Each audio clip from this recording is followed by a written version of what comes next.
नमस्कार दोस्तों, मैं सत्येंद्र और आप देख रहे हैं सत्य क्रिएटर। आज की इस वीडियो में बताने वाले हैं कि एसएससी के द्वारा 25,000 से अधिक पदों पर बहाली निकाली गई है, उनके बारे में। जो ये बहाली है वो 31 अगस्त तक भरा जाएगा। इनमें क्या वैकेंसी निकाली गई है उनके बारे में पूरी जानकारी हम इस वीडियो में देने वाले हैं। तो चलिए हम एक नोटिफिकेशन के जरिए आप लोगों को पूरी जानकारी साझा करते हैं। इसमें लिखा गया है कि ऑनलाइन आवेदन प्रक्रिया जो है 31 अगस्त तक दिया गया है और ये जो वैकेंसी है वो एसएससी यानी कि चयन आयोग जो है उसके द्वारा किया जाएगा। इसमें 25,000 से अधिक पदों पर बहाली निकाली गई है। ये हिंदुस्तान जॉब्स के नोटिफिकेशन के अनुसार हम बता रहे हैं आप लोगों को कि देश में प्रतियोगिता परीक्षा की तैयारी करने वाले छात्रों के लिए एक अच्छी खबर है।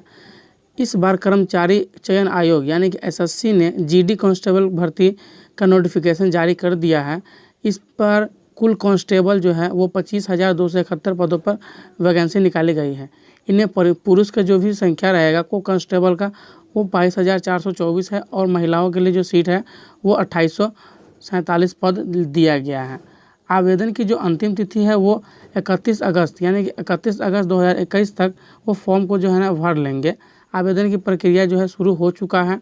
वैसे उम्मीदवार जो आवेदन करना चाहता है वो ssc.nic.in पर जा कर के अपना ऑनलाइन फॉर्म भर सकते हैं। तो मैं आप लोगों को ssc.nic.in पर जा कर के फॉर्म स्टेप बाय स्टेप भर करके भी दिखाऊंगा कि इसमें कौन कौन सा डॉक्यूमेंट लगने वाले हैं और सारा डिटेल्स में आपको बताऊंगा कि क्या सब इसमें ज़रूरत दस्तावेज है और क्या कितना रुपया पेमेंट कटेगा, वो सारा डिटेल्स मैं बताने वाला हूँ। आगे दिया हुआ है कि प्रतियोगिता परीक्षा विशेषज्ञ डॉक्टर एम रहमान ने बताया कि लिखित परीक्षा में जनरल इंटेलिजेंस व रीजनिंग, जनरल नॉलेज व जनरल अवेयरनेस, एलिमेंट्री मैथ व इंग्लिश हिंदी विषय से जुड़े प्रश्न पूछे जाएंगे। तो इनमें जो प्रश्न पूछने वाले हैं वो ये सारे सब्जेक्ट के अनुसार पूछा जाएगा सारा प्रश्न। आगे लिखा हुआ है कि चारों सेक्शन से 25-25 प्रश्न पूछे जाएंगे। सभी सेक्शन से 25-25 मार्क्स के पेपर होंगे। पेपर की अवधि वो 90 मिनट रहेगी यानी कि आपको 90 मिनट में पेपर को सॉल्व कर लेना है। प्रत्येक गलत उत्तर यानी कि आपका जो रॉन्ग मार्क होगा, वो जो रॉन्ग आंसर होगा उसके लिए 1/4 अंक यानी कि आपका जो है 1/4 जो अंक है वो काट लिए जाएंगे। यानी कि 0.2 मार्क्स जो है ना आपका निगेटिव मार्किंग रहेगा, वो आपको काट लिया जाएगा 0.2 मार्क अगर एक आपने गलत आंसर दिया तो।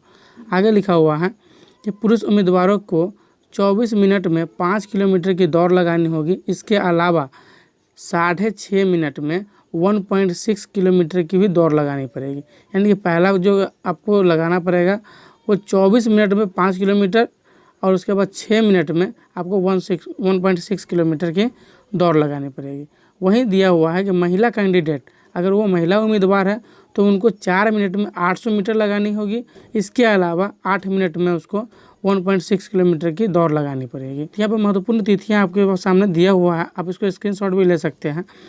यहाँ पर लिखा हुआ आवेदन की प्रक्रिया है वो 17 जुलाई से ऑन कर दिया गया है। यानी कि 17 जुलाई से आप इस फॉर्म को भर सकते हैं और इसकी अंतिम तिथि है 31 अगस्त तक। फीस जमा करने की अंतिम तिथि 2 सितंबर के रात के 11:30 बजे तक आप फॉर्म को अंतिम भुगतान है वो आप कर सकते हैं। ऑफलाइन चालान जनरेट करने की जो अंतिम तिथि है वो 4 सितंबर तक है। चालान के जरिए फीस पेमेंट जो है वो आप 7 सितंबर तक कर सकते हैं। उसके बाद टियर 1 की परीक्षा जो है वो सीबीटी के माध्यम से लिया जाएगा। उसके बाद उसका जो जानकारी है वो सीबीटी के माध्यम से आपको दिया जाएगा। उसके बाद है कहाँ है कितना वैकेंसी। अब बात कर लेते वैकेंसी कौन सी पोस्ट में कितनी दी गई है। तो यहाँ पर बात करते थे पोस्ट की, तो बीएसएफ में 7,545 पोस्ट है। सीआईएसएफ में 8,464 पोस्ट है। एसएसबी के लिए 3,806 पोस्ट है। उसके बाद आईटीबीपी के लिए 1,431 पोस्ट दिया गया है और एआर के लिए 3,785 और एसएसएफ में 240 वैकेंसी दिया गया है। यानी कि टोटल वैकेंसी है वो 25,271 पोस्ट है। तो चलिए हम लोग लेते चलते हैं आप लोगों को ssc.nic इनके वेबसाइट पे और आपको फॉर्म भर करके दिखाते हैं कि किस प्रकार से फॉर्म भरना है। तो हम यहाँ पर आ चुके हैं अपने गूगल क्रोम पे आने के बाद यहाँ पर आपको टाइप करना है ssc.nic.in, जिसका हम जो है लिंक नीचे डिस्क्रिप्शन बॉक्स में भी हम दे दिए हुए आपको।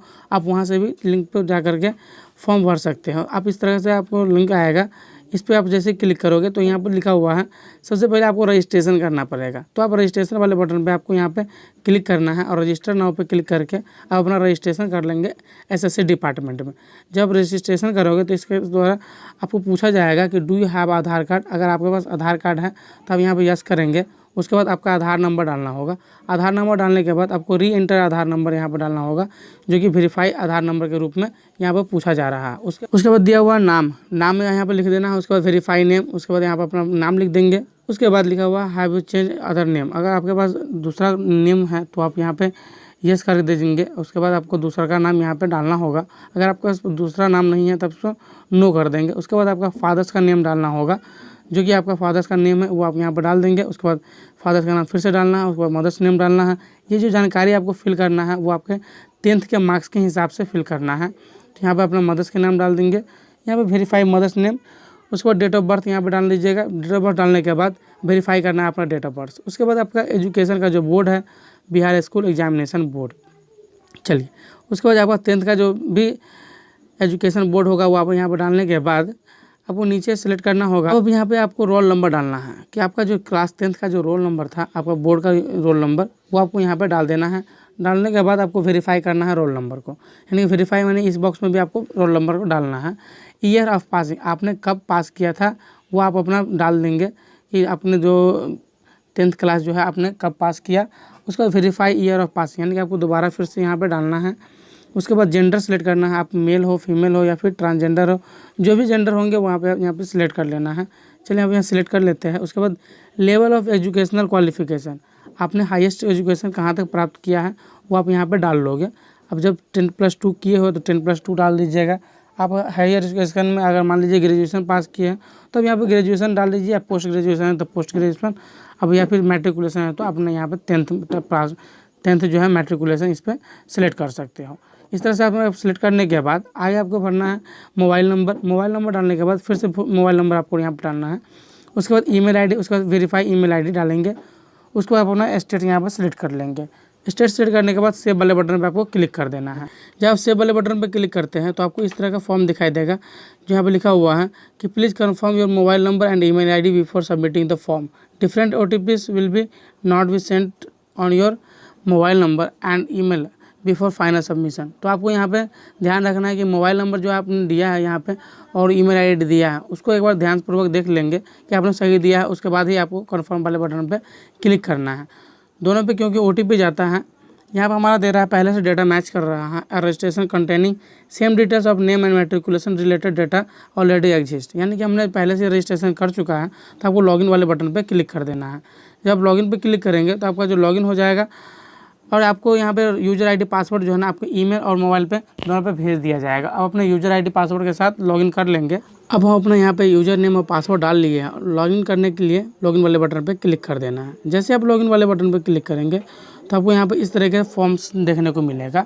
नीचे आना है, आपका अप्लाई वाले बटन पर क्लिक कर देना है। अप्लाई पर क्लिक करते ही आपको यहाँ पर दिखाई देगा कि दिखा हुआ यह सारा डिटेल्स जो है ना आपने डाला था वो आपको यहाँ पर दिया होकर दे दिया जाएगा। आपको नीचे 14 नंबर वाले कॉलम को भरना है और उसमें लिखा हुआ है whether you are ex and service man, यानी कि एक्स सर्विस मैन आपसे बिलोंग्स करते हैं तो आपको यहाँ पे यस करना है, अदरवाइज को यहाँ पे नो कर देना है। उसके बाद नीचे आना है। उसके बाद आपको यहाँ पे 15 नंबर जो पॉइंट दिया हुआ है यहाँ पे देखिए वेदर सीकिंग एज रिलैक्सेशन, यहाँ पे आपको जो है ना दिया जा रहा है कि आयु में आपको छूट चाहिए या कि नहीं। अगर आपको यहाँ पे आयु में छूट चाहिए तो आपको यहाँ पे यस करना है, अदरवाइज यहाँ पे नो करना है। तो मेरा अभी आयु ज़्यादा हुआ नहीं है तो मैं अभी यहाँ पे छूट की डिमांड नहीं करूँगा, तो यहाँ पे हमने नो कर लिया है। नो करने के बाद नीचे आना है और यहाँ पे देखना है कि लिखा हुआ 15 नंबर के, ये जो आपको 15 नंबर का 2 पॉइंट है उसको आपको कुछ छोड़ देना है। नीचे आना 16 नंबर में लिया हुआ are you are national cadet corps, यानी कि NCC से आप बिलोंग्स करते हैं तो आपको यहाँ पे यस वाले बटन पर क्लिक करना है। आप NCC से बिलोंग्स नहीं करते तो आपको यहाँ पे नो कर देना है। अब नीचे 17 नंबर पॉइंट दिया हुआ है प्रीफरेंस ऑफ एग्जामिनेशन सेंटर, यानी कि आपको एग्जामिनेशन सेंटर किस प्रकार से चूज करना है।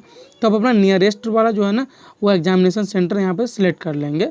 तो मेरा नियरेस्ट सेंटर वगैरह जो है वो हम यहाँ से सिलेक्ट कर लेते हैं, दरभंगा, मुजफ्फरपुर और पटना। तो आपको सिलेक्ट करना है स्टेट या फिर यूनियन टेरिटरी जो है आपका वो कौन सा है आपका डोमिसाइल, यानी कि आपका घर जो है वो कौन से राज्य में बिलोंग करता है या फिर कौन से केंद्र शासित प्रदेश में है। तो मैं यहाँ पे बिहार से बिलोंग करता हूँ, तो यहाँ बिहार सेलेक्ट कर लिए। नीचे आना है आपको confirm state UT domicile select कर लेना है। तो यहाँ पे हम अपना स्टेट सेलेक्ट कर लेते हैं बिहार, कन्फर्म कर लिए। उसके बाद डिस्ट्रिक्ट ऑफ डोमिसाइल यानी कि जो आपका आवासीय जो जिला है वो कौन सा है आपको यहाँ पे सिलेक्ट कर लेना है। फिर से कंफर्म करने के बाद आपको यहाँ से सिलेक्ट कर लेना है। उसके बाद नीचे लिखा हुआ है 20.1 में कि यहाँ पे have you migrate from the state unitary origin of another state. आप अगर दूसरे माइग्रेट यानी कि किसी दूसरे जगह आप रह रहे हैं, अगर आपके पास कोई दूसरा भी माइग्रेशन है यानी कि दूसरे यानी कि आप दो जगह पर रह रहे हो तो आपको इसको यहाँ पे यस करना है, अदरवाइज इसको आपको नो कर देना है। तो चलिए हम यहाँ पे इसको नो कर देते हैं। नीचे आना है, आपको ये सारे जो फॉर्म्स है उसको नीचे स्किप कर देना है। उसके बाद नीचे आने के बाद यहाँ पर लिखा हुआ है preference of post for CAPFS organisation. ये आपको किस प्रकार से डालना है तो मैं आपको बताते चलूँ कि यहाँ पर जो पोस्ट का जो डिटेल्स है ना, इस पर आपको एक बार क्लिक करना है। जैसे आप यहाँ पे क्लिक करेंगे तो ABCDEFG के अनुसार यहाँ पे कुछ लिखा हुआ है कि आपको कौन से पोस्ट को प्रीफरेंस देना है 1 नंबर में, कौन से पोस्ट को 2 नंबर में, कौन से पोस्ट को 3 नंबर में, और अपने हिसाब से आप अपना यहाँ पे ABCD वाला कॉलम इसमें आपको पुट कर देना है। तो चलिए हम यहाँ पे लिख देते हैं पहले नंबर में A। तो आप यहाँ पे देख लेंगे कि पोस्ट डिटेल्स पे कि A कौन से नंबर में दिया हुआ। तो पहला नंबर A जो है वो BSF है। उसके बाद दूसरा नंबर पर दिया हुआ सेंट्रल इंडस्ट्रियल सोसाइटी फोर्स यानी कि CISF। तीसरा है सशस्त्र सीमा बल SSB। उसके बाद इंडो ताइवान। इस तरह से आपको यहाँ पे सिलेक्ट कर लेना है। तो हम यहाँ पे पहला नंबर में डालेंगे SSB यानी कि सशस्त्र सीमा बल। आप अपने हिसाब से चयन कर सकते हो। तो हम यहाँ पे A लिख दिए, उसके बाद लिख देते हैं यहाँ पे C, उसके बाद यहाँ पे B,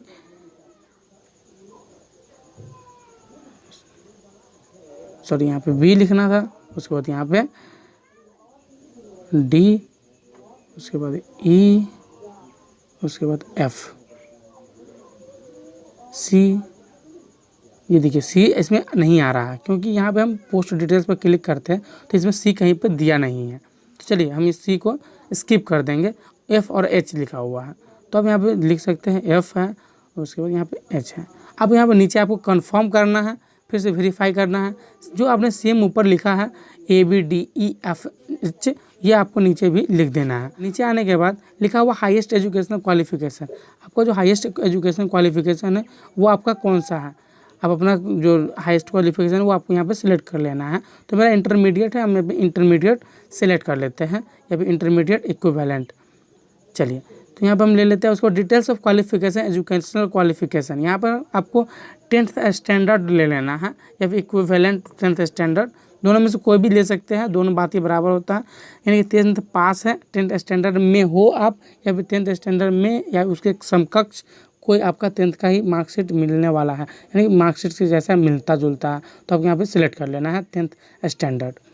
नीचे आना है, उसके बाद यहाँ पे आपको 10th का सारा डिटेल्स डालना है कि आप पास्ट है कि नहीं पास्ट है।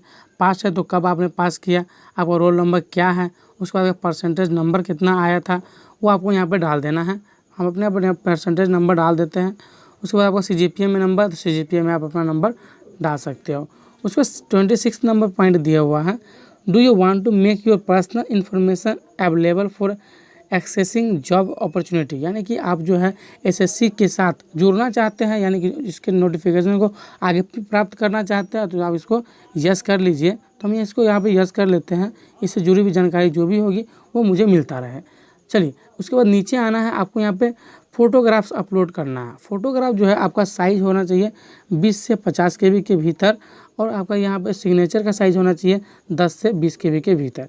तो आपको साइज़ जो है ना किस प्रकार से आप चेंज करेंगे उसका लिंक हम नीचे डिस्क्रिप्शन बॉक्स में दे देंगे, वहाँ से आप चेंज करने का प्रोसेस जान सकते हैं। तो चलिए हम यहाँ पे फ़ोटो और सिग्नेचर को सिलेक्ट कर लेते हैं। फ़ोटो जो आपको रहेगा वो इस प्रकार से रहना चाहिए, जो फ़ोटो आप जो डालेंगे उस पर नीचे आपका डेट जो है ना उसको लिखा होना चाहिए, मेंशन आपको डेट करना है यहाँ पे प्रॉपर तरीके से। अब यहाँ पर आप देख सकते हैं कि हम अपना फ़ोटो और सिग्नेचर दोनों अपलोड कर लिए हैं। फ़ोटो जो है इस प्रकार से आपको अपलोड करना है कि फ़ोटो के नीचे आपका जो ये डेट है वो आपको मेंशन करना है, डेट आपको मेंशन होना चाहिए। उसके बाद 29 नंबर में आपको डेट सेलेक्ट करना है, जो आपने फ़ोटो खिंचवाया था उसको डेट यहाँ पे आप सेलेक्ट कर लेंगे। तो हम अपने फ़ोटो का डेट है वो जून का 12 तारीख है वो हम यहाँ पर सिलेक्ट कर लेते हैं। उसको नीचे आना है, उसके बाद लिखा हुआ whether the date mention at serial number 29 is clearly printed on the photograph. तो मेरा सारा प्रिंटेड है, वो आपको दिख भी रहा है प्रिंटेड। यहाँ पे देख सकते हैं कि आप यहाँ पे प्रिंट जो है ना इसका क्लियर बिल्कुल दिख रहा है। तो आपको यहाँ पे यस कर देना है। यस वाले बटन पर क्लिक करके नीचे आना है, डिक्लेरेशन फॉर्म को आई एग्री करना है।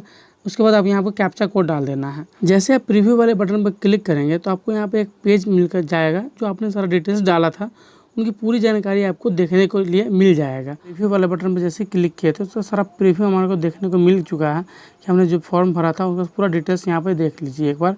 एक झलक देखने के बाद आपको यहाँ पे अगर कुछ गड़बड़ी नज़र आता है तो एडिट और मॉडिफाई वाले बटन पर क्लिक करके एडिट कर लीजिए। अदरवाइज आपको सारा डिटेल्स आपको सही लगता है तो आपको सबमिट वाले बटन पर क्लिक कर देना है। एक चीज़ यहाँ पर देख लीजिए, यहाँ पर लिखा हुआ you can not edit after final submission, so check all details carefully, click okay if you want to submit. अगर आप इसको सबमिट करना चाहते हैं तो एक बार पूरी जानकारी देख लीजिएगा। इसको आप चेंज नहीं कर सकते। यहाँ पूरी लिखा हुआ है सुनहरे अक्षरों में कि you can not edit after final submission. आप इसको कहीं भी नहीं चेंज कर सकते हैं फाइनल करने के बाद। तो आपको एक बार ध्यान से पूर्वक देख करके ही ओके वाले बटन पर क्लिक करना है। तो चलिए हम यहाँ पे सारा कुछ डिटेल्स सब कुछ डाल दिए थे सही। आपको यहाँ पे ओके वाले बटन पे क्लिक कर देना है, सबमिट कर दीजिए। आप सबमिट करने के बाद आपको यहाँ पर देखने को मिलेगा कि जो पेमेंट है वो कितना का कटने वाला है। जैसा कि आप यहाँ पर देख सकते हैं कि लिखा हुआ है कि एप्लीकेशन फॉर्म जो है हमारा, ये लिखा हुआ application form is provisionally accepted, do you want to print payment, यानी कि पेमेंट हम करना चाहेंगे तो डायरेक्टली यहाँ पे यस वाले बटन पर क्लिक करके पेमेंट वाले पेज पे चले जाएंगे।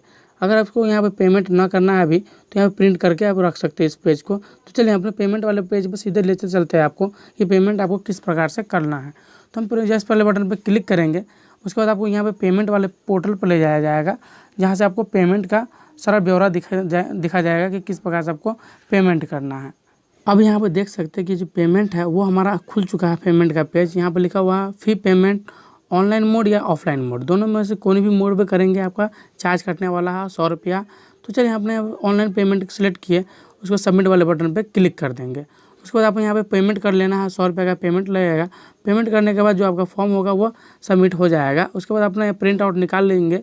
प्रिंट आउट निकालने के बाद जो आपका जो डिटेल्स है वो सारा सबमिटेड हो जाएगा। उसके बाद जो 31 अगस्त के अंदर तक ही आपको पेमेंट कर लेना है। अगर पेमेंट आप नहीं कर पाते किसी कारणवश तो आपको लेट फाइन के साथ जो है वो आने वाला डेट पे आपको बता देंगे कि कब लेट फाइन के साथ आप इसको पेमेंट को कर सकते हो। बस इस वीडियो में इतना ही, मिलते हैं नए वीडियो में नए टॉपिक के साथ। तब तक के लिए जय हिंद।